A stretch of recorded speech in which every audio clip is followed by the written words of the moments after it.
of the people who work hard every day to operate and maintain those systems and have done a remarkable job with the resources made available to them. We hope that this information provides additional insights and rekindles the important discussions about the need to prioritize the systems you and I rely upon every day.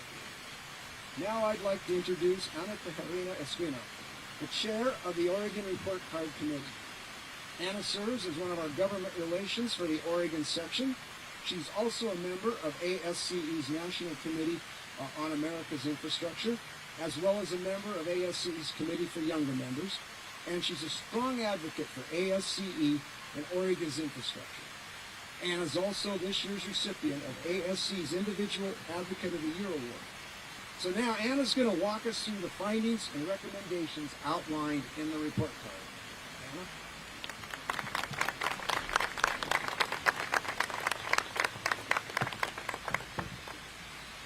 Thank you, Greg, so much for the background and the introduction. And thank you, everyone, for joining us today. With infrastructure at the forefront of our political discussions, now that we are halfway through the 2021 Infrastructure Investment and Jobs Act, it is great that we can come together to talk in a forum such as this, to talk about our own state's infrastructure and the important role it plays in our safety and our economic stability. With that, let's dive into the findings from the report. The Infrastructure Report Card uses a simple A to F school report format to provide a comprehensive assessment of current infrastructure conditions and needs. The 2024 Report Card for Oregon's infrastructure covers 12 categories. These categories include aviation, bridges, dams, drinking water, energy, inland waterways, ports, roads, schools, stormwater, transit, and wastewater. Each category is assessed by a team of civil engineers and infrastructure professionals who assign the grades according to the following 8 criteria. We look at capacity, condition, funding, future need, operation and maintenance, public safety, resilience, and innovation. Oregon is known for its scenic mountains, windswept coast along the Pacific Ocean. But the nature that makes Oregon such a special place to live and to play also provides hazards to our state's infrastructure. Bridges, dams, and other infrastructure systems built before the adoption of modern seismic codes are at risk of being damaged or destroyed by an earthquake along the Cascadia's abduction zone. Infrastructure systems also need to be equipped to handle the consequences of climate change as temperatures and sea levels rise, and Oregon sees more frequent, stronger storms and the flooding that is caused by those storms. Oregon's decades of population growth. As more people have moved to Oregon due to the high quality of life we have here, some infrastructure systems are now being asked to accommodate surging usage. This means that more people are on our roads and our bridges and relying on our water systems than they were initially designed for. Oregon's infrastructure is also showing signs of the consequences of decades of deferred maintenance. This is because we have been kicking the proverbial can down the road about fixing and maintaining our infrastructure. Despite recent efforts to address this, our infrastructure is still under immense strain. I would like to thank our committee champions who diligently volunteered their time to complete the report card. We would not be here without your extraordinary efforts. If you see them in the crowd, our champions have the chapter that they worked on, so please feel free to talk to them about it after our release. We've learned a lot through this process, and we are eager to share that with you. Now, let's discuss the grades. The overall grade for the 2024 report card for Oregon's infrastructure is a C-. A C- means our infrastructure is in fair condition but requires attention. This is the same grade we issued in 2019, and is the same grade as the 2021 National Report Card. This grade is reflective of the public data that we have available to us and shows that Oregon's infrastructure is in line with the conditions across the country. However, this report found ways to improve the infrastructure conditions in the long term to ensure that all Oregonians have quality, reliable systems to support themselves and their communities. Now, I'm going to highlight some of our top findings and provide additional details of some of our categories before discussing the section's recommendations.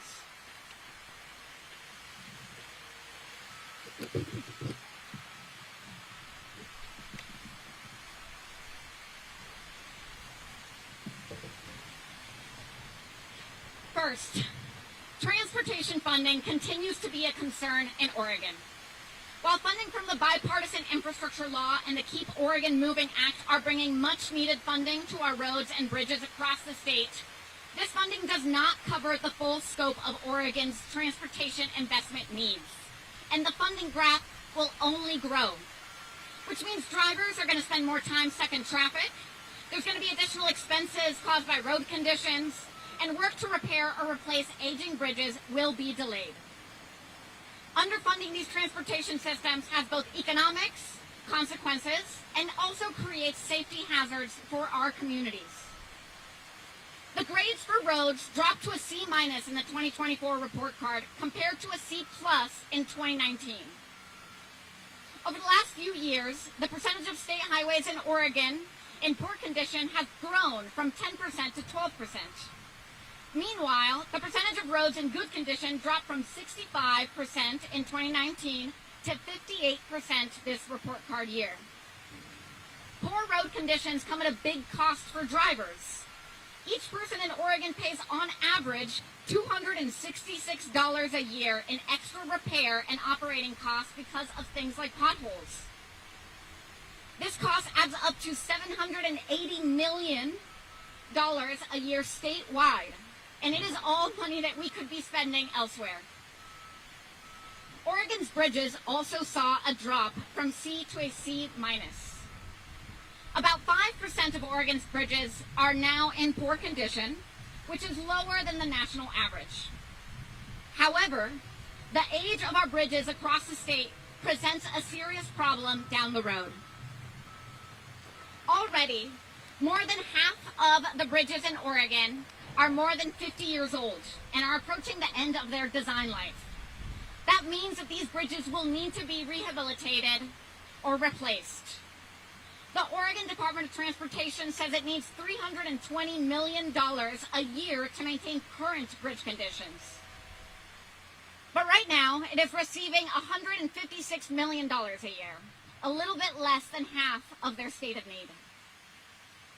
Funding programs, Oregon's gas tax, which is the main source of funding for bridge and road construction, is also losing purchasing power as the cost of materials and labor increase. In addition to this, the state now expects this year to be the last year it sees an increase in revenue from the gas tax. In fact, the Oregon Department of Transportation says it will have a $720 million funding deficit by 2027 if they do not get a long-term funding solution. Now, let's talk about the condition of Oregon's water systems. As communities deal with new contaminants, aging pipelines, and severe weather, Oregon has taken the necessary steps to ensure people have reliable, safe drinking water sources and ensure these systems are resilient to handle challenges down the road. Oregon's drinking water grade went up one level in this year's report card to a C. More than 99% of Oregon's drinking water systems meet the Environmental Protection Agency standards for safe drinking water.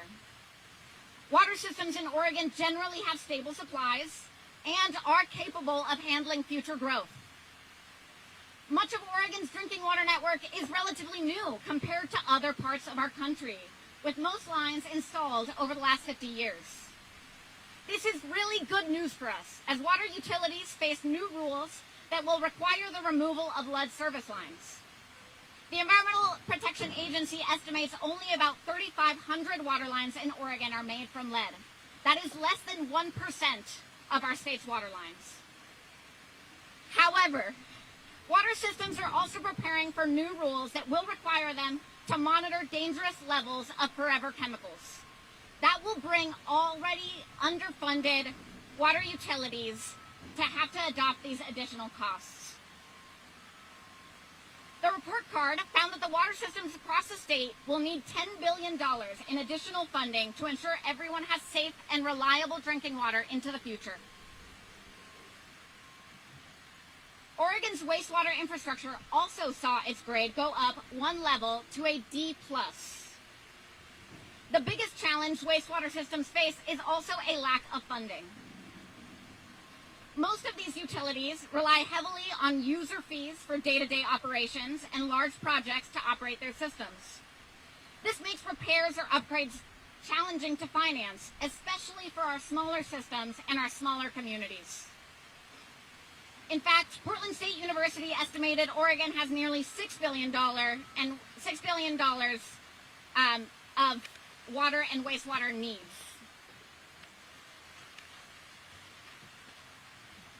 One thing found in almost every chapter of our report card is the need for improving the resilience of infrastructure systems. As we see the effects of higher temperatures, more frequent and severe storms, and potential flooding, infrastructure systems will need upgrades to withstand the conditions we are seeing now and those we can expect well into the future. In addition to this, and I'm sure is no surprise to those of you here today, Oregon's location near the Cascadia subduction zone means a strong, damaging earthquake is not a matter of when, but it is not a matter of if. Oh, excuse me. A strong, damaging earthquake is a matter of when, not if, in this state. We will see a Cascadia subduction zone earthquake here. One example of where we need to pay attention to this need for resilience is Oregon's dams, which received a D+ grade, unchanged from last report card. 2/3 of our state's dams are more than 50 years old, and the number is increasing every year. Those dams were built before modern seismic codes were put in place, which means that the dams may be damaged or destroyed in an earthquake. Older dams may also not be able to withstand the extreme weather events we are already experiencing. Most dams are privately owned, and that means it is up to their owner to pay for and complete any repairs or upgrades needed to ensure their safety. Oregon's power system is another place where older infrastructure could present problems in the event of a catastrophic earthquake. Much of our energy distribution network would suffer extensive damage in the event of an earthquake. A lack of redundancy also means that there would be prolonged power outages as crews work to rebuild the grid. Oregon leaders are already acting by developing the Oregon Energy Security Plan. However, the work to make our grid resilient cannot be done overnight. This will take time.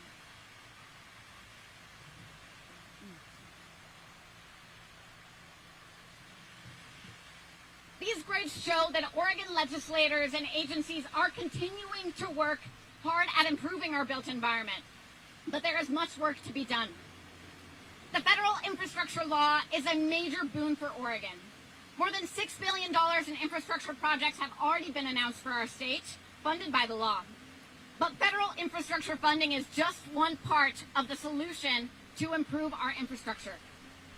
If we are ready to improve upon what we've already accomplished, ASCE has some suggestions for how our state can raise the grade. First, increase dedicated funding. Lawmakers need to secure dedicated and sustainable funding sources to ensure long-term maintenance and improvement of Oregon's infrastructure. They should focus on resilient, long-term funding solutions rather than short-term influxes of money. Implement comprehensive resiliency measures. Enhance the resilience of infrastructure systems against natural and man-made disasters. This includes completing a comprehensive risk assessment to evaluate the likelihood of an event, its consequences, and how our interconnected infrastructure would be affected by disasters. This would also look at what is needed to restore our systems after a disaster occurs. This approach is essential to prepare the region for the Cascadian subduction zone earthquake and other emerging threats.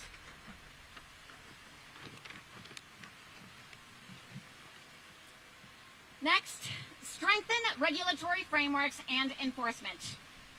Enforce and strengthen regulations to ensure the public safety and resilience of critical infrastructure. Properly implement emergency action plans for high-hazard dams, Oregon Energy Security Plan recommendations, and new regulations requiring seismic vulnerability assessments and mitigations for large fuel handling facilities. Utilize asset management systems to optimize our spending. These programs should consider the full life cycle costs of infrastructure, identify and prioritize critical system components, conduct condition assessments, and establish operation and maintenance plans. This approach should prioritize essential repairs and replacement projects and facilitate for long-term capital budgeting. Lastly, invest in workforce development and public participation. We need more infrastructure workers at all levels, whether it is people designing systems or the ones in the field building them. Infrastructure jobs are stable and well-paying jobs, and we need to find ways to encourage all people to enter this field. Additionally, we need more people of all professions and walks of life involved in the decision-making process when it comes to decisions made about our built environment to support the long-term infrastructure improvements we want to see in our communities. Now, we have several speakers here today, including the president of the American Society of Civil Engineers. So here to introduce the first is Larry Magura. He is the Region 8 Director for ASCE.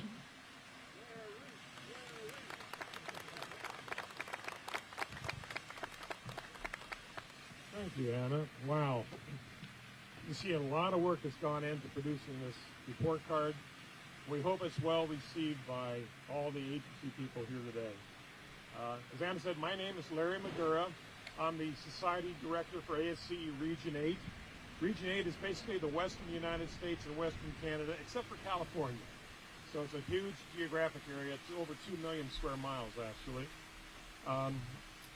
Thank you all here for joining us today as the Oregon section rolls out our 2024 Oregon Infrastructure Report Card. It is now my honor to introduce to you ASCE's 2024 President, Marissa Geldhart Murphy. Marissa is a registered professional civil engineer, mother, and is married to her college sweetheart, Shane, who is also a civil engineer and ASCE member. After graduating from South Dakota State University, go Jackrabbits, with a civil engineering degree, she started her 30-plus year engineering career with the Illinois Department of Transportation. She is currently the Illinois State Director for Lockmiller Group, a regional transportation engineering firm. She's been a member of ASCE since joining as a student chapter member at SDSU. And in addition to being the current ASCE 2024 president, she is also an ASCE fellow and formerly served as the chair of the Society's Public Policy and Practice Committee, which is the parent organization that produces the National Infrastructure Report Card every 4 years. She is always generous with her time for others and mentors young engineers, college students, and high school STEM students. I give you Marissa Geldhart Murphy.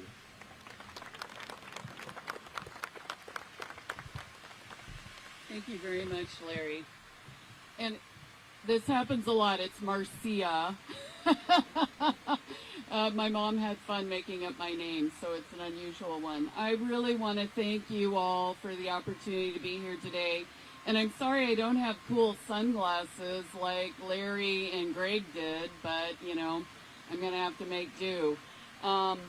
You know, the release of this 2024 report card is really important for all Oregonians, but also for our communities countrywide, to see each of the states getting really serious about infrastructure.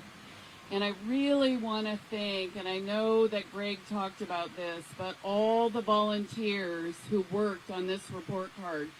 And Anna, who is up here, is a younger member. Many of the people involved in this are younger ASCE members at the beginning of their career and devoting time, volunteering to put this information together.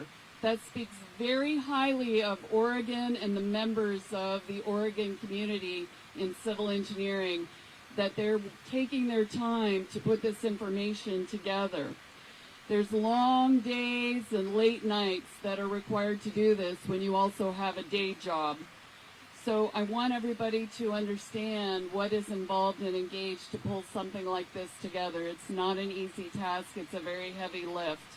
And the idea is to move forward. This is about moving forward. This is future looking. We want to have a path, a North Star to aim for so that we can have excellence for all of us who are using the built environment. These report cards are just one way, one part of how ASCE advocates for better infrastructure at all levels of government.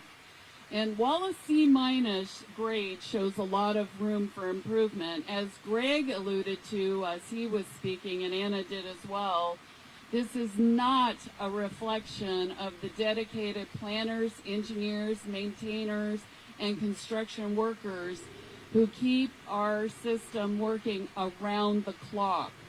They do a great job to ensure our system is working. What this is an understanding of how to invest our resources wisely for the future. You heard Anna talk about the life cycle. We can't just build for today or even tomorrow. We have to build for the future, for future generations. We've got to make sure that these systems are enabled to keep everyone in Oregon safe and healthy and happy. Our goal with these report cards is to make sure that the infrastructure system and the people who operate them have the resources that they need to make sure that our infrastructure systems thrive. One recommendation to raise the grade in the Oregon report card is to create long-term, sustainable, reliable funding programs. You know, this is what we need to do. A lot of times you'll hear people say, even about IIJA, it's once in a generation. I disagree wholeheartedly. It needs to be an ongoing investment. It cannot be once in a generation. We got to stop saying that. It's got to be ongoing. It is ongoing investment. We do that with our own assets personally. Why wouldn't we do them with the greatest asset we have at the state level and the national level? So we've got to make sure that we're looking long term. While these short-term programs certainly deliver improvements, we need to ensure that all infrastructure systems have sustainable and reliable funding for the future. Earlier this year, ASCE released a new economic study called Bridging the Gap. I was in Washington, D.C. to release that study that looked at the impact of the Federal Infrastructure Investment and Jobs Act and other new funding programs, basically all the acronyms, you know, IRA, CHIPS, the whole gamut. And everything had an impact on America's infrastructure. It also looked at two important outcomes moving forward. One where funding levels became the new normal, and another where we reverted back to infrastructure funding levels that were in place before the passage of the federal infrastructure law. And I just want to add here, it's not in my comments, and I typically go off script anyways, but I want you to know that this was just not engineers preparing this report. We had the investment community included. We had those who prepare and are a part of the municipal bonding system that were part of this report. This was not just engineers. It was the whole community that relies on the economic ecosystem of a good, thriving infrastructure system. It's a very good report. The results were clear. When we invest in our infrastructure network, both taxpayers and businesses win. And of course, our public wins. with the health, safety, and welfare in systems that are thriving and working for all, and equitably working for all. Programs like the Bipartisan Infrastructure Law and the Inflation Reduction Act have stopped the growth of America's infrastructure investment gap. So it has slowed the gap of what we need. But we need to continue investment both through maintaining these federal levels and finding new funding sources to bring our system up to par and keep our investment gap in check. The infrastructure investment gap of needs compared to planned expenditure currently sits at, and I know we kind of get numb to these numbers, but I really want you to pay attention to this, $2.9 trillion over the next 10 years. $2.9 trillion. Roughly the same number we reported in 2021 after adjusting to 2022 dollars. Our analysis finds that the gap will grow by $800 billion between 2026, when the bills expire, and 2033 if we revert back to pre-IIJ investment levels. But that gap is not the full responsibility of the federal government. We need state and local governments to prioritize the built environment. This is a team effort. We all have to collaborate and work together. And we need eager participation from the private sector. The private sector needs to understand the life cycle investment, not just short-term returns. That investment in infrastructure has a big impact on family finances, too. Our economic report released in 2021 found that each American family lost about $3,300 a year due to bad infrastructure.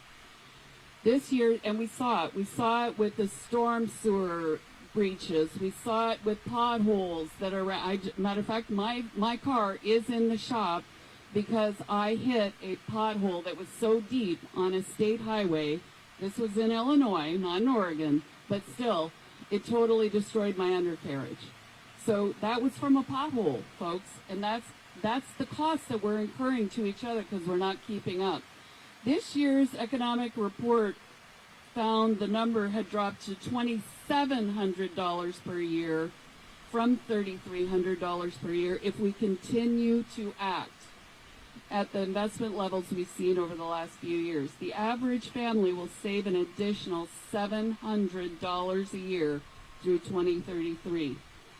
I hope this report card and ASCE's next report card for America's infrastructure, which will be released in March of next year, will encourage decision makers at all levels to make long-term funding for infrastructure a priority. I want to thank you all for your attention and your understanding of the importance of this. And I love that we have in the backdrop, we have water, we have roads, we have structures. I was hoping a plane would fly over and take a picture of that. Just so we all see that we're all engaged, we're all impacted. This is important to all of us.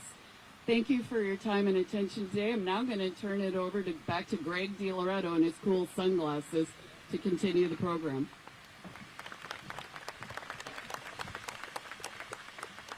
Thanks, Marcia.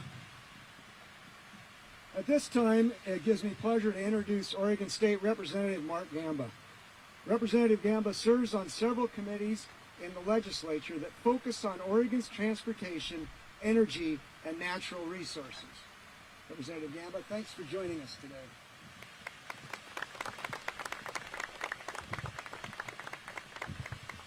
Thank you. I happen to have a particularly deep respect for civil engineers. Both my father and my younger brother are civil engineers and worked in these fields and on these issues. So I saw it my entire life. I actually worked as a surveyor for a while on some projects. So I'm deeply ingrained in this work, and because of that, carry a deep faith in the level-headed, practical, solution-based thinking that engineers provide. So it makes me very happy that you produce this report every year. What will make me even more happy is if the politicians who need to make the decisions about funding these various infrastructure pieces will read the report.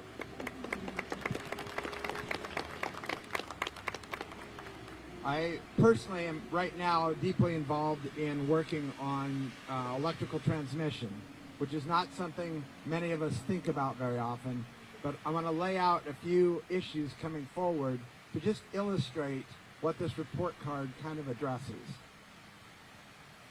So we've had recent reports that tell us that we are going to see a 30% load growth in Oregon for our electrical system over the next 10 years. A 30% increase in the amount of electricity we need. Our transmission system is more or less at capacity right now. So we need to be able to carry 30% more electricity on a system that is at capacity. The current transmission line that is under development in Oregon, it's the Boardman to Hemingway line, started in 2007. If we are very lucky and the ducks stay in a row, we might start construction next year. So let that sink in. We're talking about a 20-year process for one transmission line. And remember that part where I told you in 10 years we will have a 30% load increase.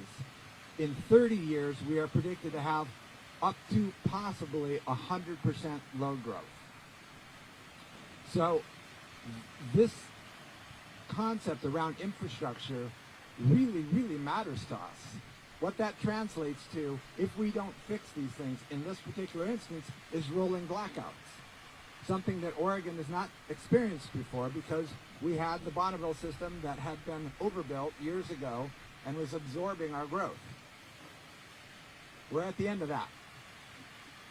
So our infrastructure writ large and our transmission system in this particular instance are incredibly critical.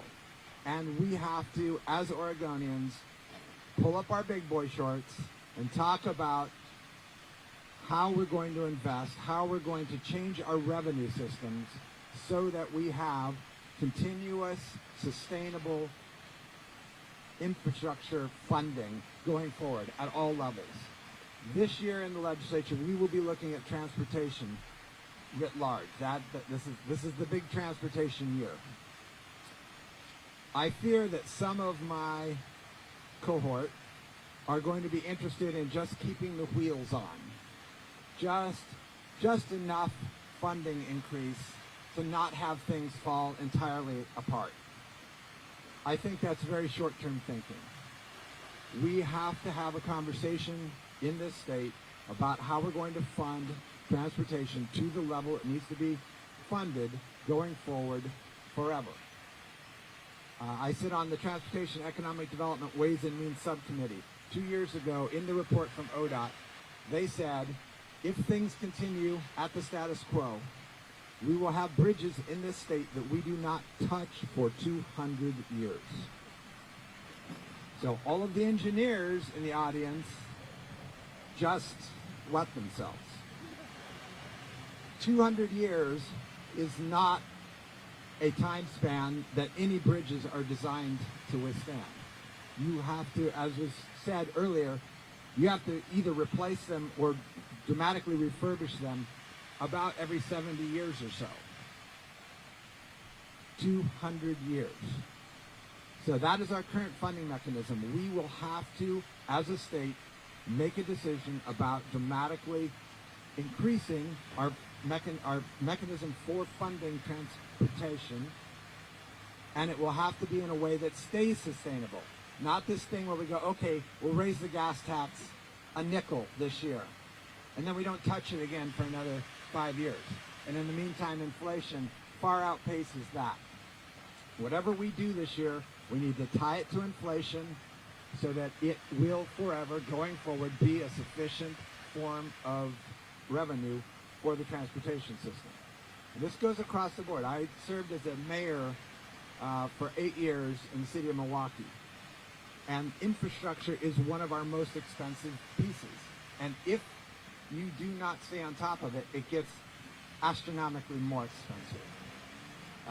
If you want to look up interesting scenarios, the city of Gladstone kicked the can down the road on their sewer system for 3 or 4 decades, whereas Milwaukee did the opposite. We were investing.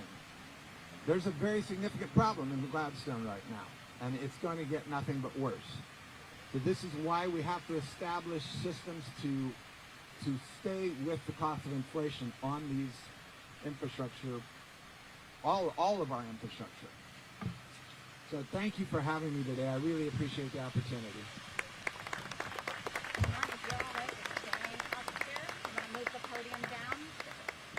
Thanks, Representative Gamble. Before we go to our next speaker, I did want to recognize Representative Tom Anderson is in the audience here from District 19. Welcome, Tom.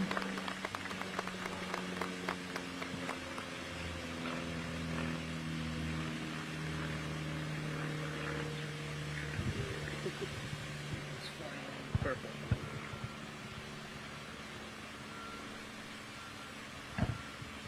Thank you. You gotta make sure those guys are mics inside. Can I move that back just a bit?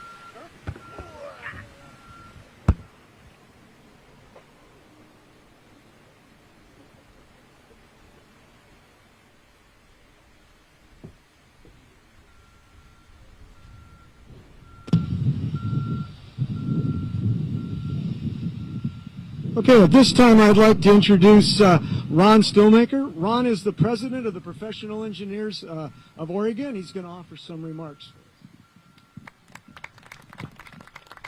Thank you, Greg. Good morning. He said, my name's Ron Stillmaker, and I am the president of the Professional Engineers of Oregon. And today I wanted to talk a little bit about engineers and infrastructure. I'm going to go a little bit about talk about the Professional Engineers of Oregon and what we do. Talk a little bit about the engineer's role in infrastructure, and then talk about the infrastructure report card and engineers. First off, Professional Engineers of Oregon, we're dedicated to unifying engineering professionals under a code of conduct that emphasizes ethics, professionalism, technical excellence, and public safety. We advocate for the protection and promotion of engineering licensure, strive to represent the profession in public policy development, which is partially what we're doing here now, provide opportunities for professional growth, networking, and service at the local, state, national, and global levels. What our vision is that the Professional Engineers of Oregon aims to be the leading professional association for all engineering disciplines in Oregon. Our vision includes promoting the role and impact of professional engineers across the state. I do want to acknowledge all of the reports development team and the volunteers who contributed to this report. I think Anna mentioned there's over 30 of them, the local volunteers that worked on Oregon's report. That's quite an effort to put into this program. And talking about the engineer's role in infrastructure, engineers are crucial in planning, design, and management of the infrastructure development in Oregon. Along with initial development of infrastructure, we also create asset management plans, we assess existing infrastructure conditions, and oversee new construction or upgrades. There are a variety of engineering positions associated with infrastructure. You can look at ODOT engineer, you've got the Department of Environmental Quality engineer, you have municipal engineers, special district engineers, you got private consulting engineers. My first 20 years in the industry, I was working for municipalities, so I'm quite familiar with infrastructure. My last 25 years, I've worked for a private consulting firm working on infrastructure projects. Also, I specialize in the financial analysis of infrastructure projects and the funding of infrastructure projects.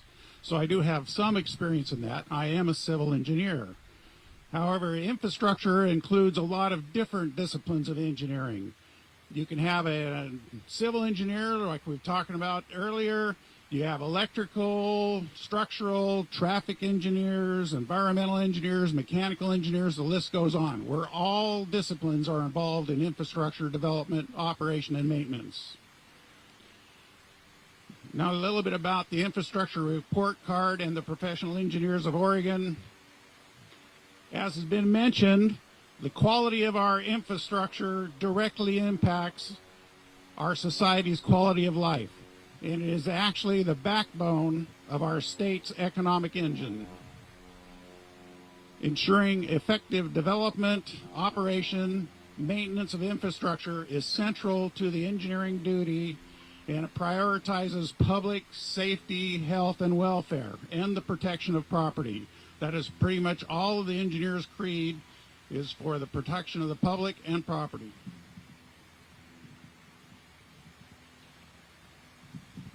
I'd like to, go on to acknowledge some of the improvements in the report card as discussed earlier.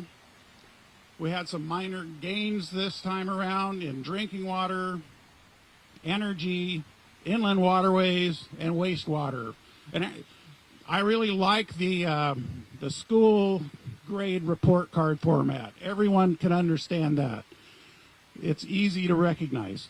However, if I brought this report card back to my parents when I'm in grade school, they'd first congratulate me on the improvements. Then they'd say, I have a long way to go. I need to improve. If I brought this report card home to my parents when I'm in high school, they would be very worried about my future.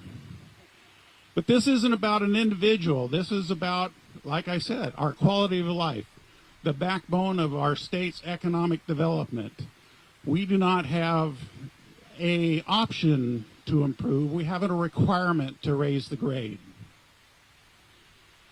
The solutions to raise the grade, there were 5 key solutions that were suggested or presented in the report today to improve our infrastructure quality. Engineers, as mentioned, play a direct role in each of those solutions. But from a Professional Engineers of Oregon standpoint, I want to highlight a little bit on the last recommendations, that's invest in workforce development and public participation. By addressing the skilled workforce shortage, enhancing public involvement, they're critical for long-term infrastructure improvements. I want to acknowledge that there is absolutely a shortage of skilled construction workers, but you also need to recognize there is a shrinking workforce in the professional engineering organization. A lot of the engineers are aging out, and there has been a de-emphasis on the science, technical, engineering, and mathematics in some of our K through 12, the STEM programs. Now, Professional Engineers of Oregon, along with our national organization, the National Society of Professional Engineers, has some programs that are working both on trying to develop future engineers. One of them is a national program called Math Counts, and another one is a national program called Discover E for Discover Engineering. A lot of the local chapters in Oregon, they also have their own programs where they go to middle school and high school and try to talk about what an engineer is, what an engineer does, and trying to actually get that interest up. We need to do that. We need to build up our engineering force as it is an integral part of the infrastructure program. So I'd basically like to call for everyone's support in strengthening the engineering profession and contribute effectively to infrastructure improvements and actually to raise the grade. Thank you. Thanks, Ron. At this time, let me introduce Cassie Wilson. She serves as the Transportation Policy Manager for 1,000 Friends of Oregon. It's a group focused on enhancing the quality of life for everyone in Oregon. Cassie, thank you for being with us today. Are you good there? Hello, everyone. Thank you to the American Society of Civil Engineers for having me and for all of the work that everyone put into developing this year's infrastructure report card. Again, I'm Cassie Wilson. I'm the Transportation Policy Manager at 1000 Friends of Oregon. We are part of the Move Oregon Forward campaign, a group of active transportation, climate, environmental justice, and land use organizations advocating for a safe, clean, fair, and accountable 2025 transportation package. Our transportation system keeps us moving and connects us to the people and places we love. It gives us access to school, work, healthcare, food, recreation, and more. In the best cases, our transportation system gets us where we need to go safely, affordably, and sustainably. If we're lucky, it's even a joyful experience. In the worst cases, our transportation system is dangerous or even deadly, it's expensive, and it devastates communities and the environment. Far too often, people experience something more closely resembling the worst-case scenario. As the Oregon State Legislature looks towards the 2025 transportation package, they have an opportunity to look in the rearview mirror and decide if the way we've been doing things is how we want to continue. We know that some sort of change is inevitable, but that a change supporting climate, safety, and equity is not. 40% of our state's greenhouse gas emissions come from transportation, and our system has never fully risen to meet the needs of the non-drivers in our state. Around 30% of Oregonians don't drive. That includes youth, older adults, people with disabilities, people with lower incomes, and more. In reflecting on the grades in the report card, we are reminded how far we have to go to make our transportation system functional and ideally excellent. While Oregon's transit infrastructure score of a D+ rises above the national average, it also reflects how much more we need to do to bring public transportation up to an acceptable standard. The last transportation package made sustainable investments in transit for the first time, and the positive impacts are abundant. Still, that funding only scratches the surface of what's needed, and progress on expanding access to public transportation remains limited. When it comes to roads and bridges, we may still be considered passing, but we're on a downward trajectory. All of our roads and bridges have an expiration date, as others have mentioned before, and must be regularly maintained or replaced in order to prevent higher costs from deferred maintenance. 1000 Friends of Oregon and the Move Oregon Forward campaign are committed to working with the legislature and other stakeholders to develop a package that will meet the needs of all Oregonians from eastern Oregon to the coast and bring these infrastructure grades up. Communities across the state will suffer if we continue to operate on an increasingly tight transportation budget. We want a fair and sustainable funding plan that pencils out for people with low or fixed incomes, stabilizes the way we're currently raising money, like indexing the gas tax to inflation, diversifies our sources of funding equitably, uses transportation funds in ways that improve public health and local economies, and holds us accountable to our statewide climate and safety goals. We want to see sustained and expanded investments in safe, complete, active transportation networks. We have many proven successful programs in the state, receiving several times more viable applications than they can fulfill every grant cycle. We want to see investments that reduce our need to drive alone, like major service expansion for public and paratransit, or building compact, mixed-use, and connected communities across the state. We also want to make sure that if we are driving, that trip is electrified. That means investing in electrifying light, medium, and heavy-duty vehicles, as well as e-bikes and other micromobility options at every income level. We can reduce our transportation system's contribution to climate change, ease congestion, and help non-drivers stay connected all at the same time and leave no one behind. We're also digging into policy changes that can keep our transportation system on track beyond this legislative session. As noted in the report, one of the reasons we haven't been able to keep up in maintaining our roads and bridges is due to the shifting of funds to prioritize projects such as those in the state's urban mobility strategy, so accountability mechanisms are essential to protecting funds for their original intended use moving forward. The publishing of this year's Oregon Infrastructure Report Card is an opportunity to be honest about where we've been and where we're headed. The 2025 transportation package is Oregon's chance to correct course and invest in a safer, more sustainable, and well-maintained transportation system. It's the right thing to do. Thank you.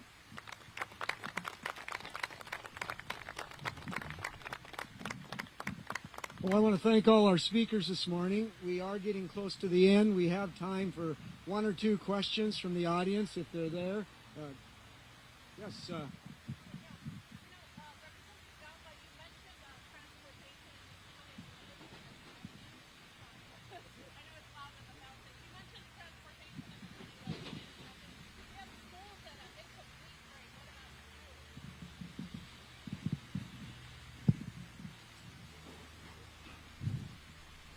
You're absolutely right.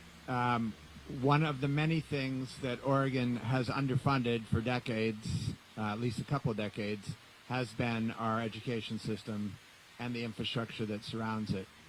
I want to take this opportunity to talk about our tax system because all of this hinges on that. Oregon has a particularly broken tax system. Most states have a three-legged stool. They have sales tax, they have property tax, and they have income tax. And they're able to maintain their infrastructure, they're able to educate kids, they're able to invest in new schools that are necessary. In our infinite wisdom, we opted not to have a sales tax. That actually takes a very big piece off of local investment off the table. Then in the early 90s, we did something, we passed measures 5 and 50. 5 and 50 cut the property tax system off at the knees. The property taxes collected are only allowed to rise 3% regardless of what the value of those properties went up, and only can rise 3% on years that the property values go up more than 3%. So you have this kind of continual growth of 3%, which kind of looks okay until you see what the cost of everything is. The cost of everything outpaces that dramatically. When I was the mayor of Milwaukee, we looked at that. The income for the city of Milwaukee that provides police, water, sewer, roads, all of that stuff, the income for the city of Milwaukee would be roughly double what it is now had we not passed Measure 5 and 50. So that's a problem for cities. I can tell you that going forward. Cities and counties are going to struggle, and they constantly are spinning off systems to make up for that. At the school level, they don't have those options. So the state has had to pick up more and more and more of the school funds. Last year, we passed a record $10.2 billion investment in our schools from, billion, just make sure you caught the B there. $10.2 billion investment in our schools, which makes it be over 50% of the entire school fund. When Measure 5 and 50 passed, the state general fund only had to contribute about 10%. 10% of the state school fund. And we had better schools, and we had more teachers, and we had all the things we wish we had in our schools. We were better off then, and the state was spending 10%. Now we're spending 50%, and we don't have many of those things we want. We have schools that are crumbling. We have teachers that are underpaid. We have classrooms that are too full. We don't have nurses in every school. I could go on for an hour about that. This is the issue that Oregon faces, and we have to start behaving like adults and decide, are we willing to pay for the things we need? And if we are, how are we going to fund that? How are we going to tax? It comes right down to that. Somebody has to pay for it. The way government pays for things is through taxes, right? We could be taxing tourists with a sales tax. That's what a sales tax does. But we've chosen not to do that. So we have to figure out how we're going to do that. And that's part and parcel with what we've got coming up in this session around transportation. We have got to come up with a new funding mechanism because gas tax is going to continue to go down, and we don't have the political nerve to raise it with inflation every single time we need to. So we need to come up with a mechanism that stays with inflation, that tilts towards people moving to EVs, that tilts towards mass transit, tilts towards bike ped, and begins to solve these problems. Sorry, that was a long-winded answer and a little off-topic for what you asked, but it brought up that very important piece around the funding mechanism for the state.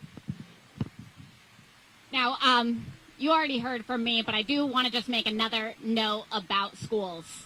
As you mentioned, yeah, schools has an incomplete. If you get an incomplete and your school report card, it normally means you dropped out halfway, you didn't finish the course. And that is more or less the situation that we're seeing as civil engineers. We don't actually know the condition of many of our school facilities. Now, that is a problem for all of our students and our families throughout the state, but especially on the most populated parts of our state, on the western half of the state, where we tell people you should use the schools as an emergency facility after an event.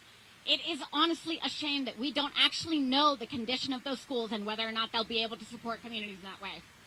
If you read the full report, so today you can grab a brochure, it'll show you to our website. We have a full report with more in-depth recommendations per infrastructure category. I would urge you to read the schools report, because I think that doing some of the recommendations that we have for schools is one of the most critical things that we can do to prepare our communities for the Cascadia subduction zone earthquake. So I'll let the legislators talk about how they can make the funding be equitable and give to schools and transportations and really support us all throughout. But I did want to speak about what that I means.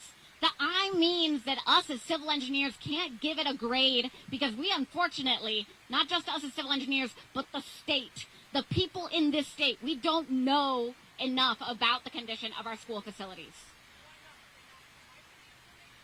Because someone has to pay to do condition assessments and go and see them. So there are some more details. If Dick, could you raise your hand? So Dick Strumbiggy here, he is an incredible engineer, retired here with us. He wrote the schools chapter, and he can talk to you a lot more about our specific recommendations for schools. But thank you so much for bringing this up. We want to talk about that more, about what schools really do for our full infrastructure system and our ability to come back from a major earthquake or other, extreme hazards. We'll take one last question and then wrap it up. Do we have one last question? Okay, then we'll... Oh, yes, Marcia.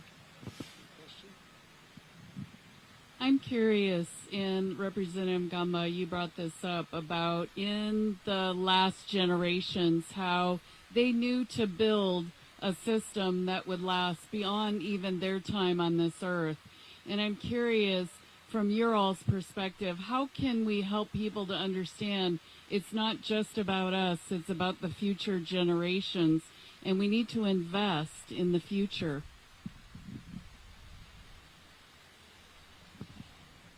Thank you. That's a very important aspect of this that often is overlooked. We very often look at these things and we say, okay, what do we absolutely have to do right now, because we don't want to spend very much money, right? We don't want to spend the kind of money it takes to really do this in a long-term fashion. The reason I got into the whole transmission thing is because of climate change. That is the existential long-term question of our age. And we are not even remotely solving it fast enough. The reason I got into it was we have over 60 utility-scale solar arrays that are trying to be built in central and eastern Oregon, but they cannot build because they cannot get permits because there's no space on the transmission system for those electrons. This is the kind of long-term thinking that we have to be engaged in across the board. Cassie talked about our transportation system and how we can really move the needle on reducing the climate impacts of our transportation system if we invest correctly. At the same time we're doing that, we can make our system and our state much more livable, easier to walk around, easy to bike in. I just came back from Denmark to learn about a different topic, and in Denmark, more people ride bikes than they do drive a car. And the infrastructure is so safe that most people don't wear helmets. They don't need to. They're not being hit by cars. It is possible to do this. Their transmission system is top of the line. They have chosen to invest in these things for themselves, for their kids, and for their grandkids. It's a decision that we can make, but we have to start acting like adults and actually do those things.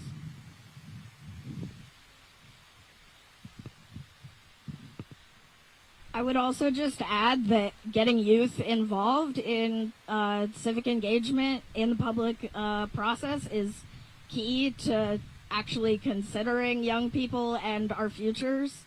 It's oftentimes especially when I was involved in the youth climate movement, that a lot of people who have been in office for a long time have stopped having the ability to imagine far out into the future and think big and bold, because it's also not their future anymore that they're legislating for. It's ours and future generations. And so having youth at the table can really ground the conversation and bring that vision to the forefront.